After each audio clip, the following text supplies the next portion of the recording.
There must have been something in the water in Canada in the early 2000s, because somehow it managed to produce 3 of the best werewolf movies ever made within a couple of years of each other, even though this one, Wolf Girl, is kind of a reverse werewolf film. And in case you are wondering, the other 2 are the first 2 Ginger Snaps films. The less said about the third, the better, so I won't. Wolf Girl is about a travelling freak show who has set up shop in rural Canada.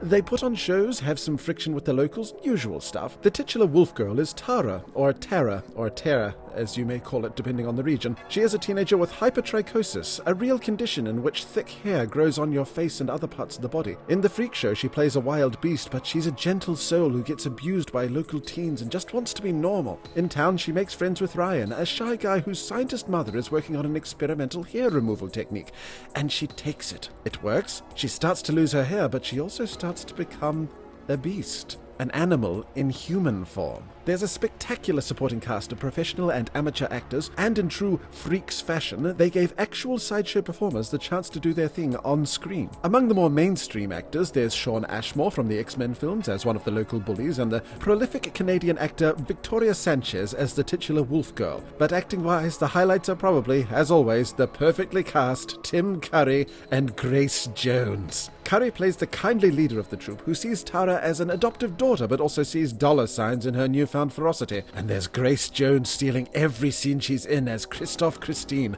a loud and proud intersex performer in the vein of Josephine Joseph, who also appeared in freak shows in the early 20th century and can be seen in Tom Browding's original Freaks film. Despite the campy premise, this is a spectacularly sad drama about how the inability to accept difference just destroys everyone involved, and is a wonderful subversion of so many werewolf movie norms. It really should be more well known. Very highly recommended. I'm Suede, I voiced this, Hagan just wrote it, and Tim Curry and Grace Jones. I don't need to say any more. You don't add anything to Tim Curry and Grace Jones, the universe would explode.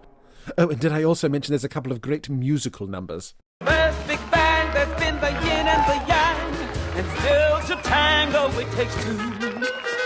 In any good fling, when the fat lady sings, you need a dong to make a ding, it's true.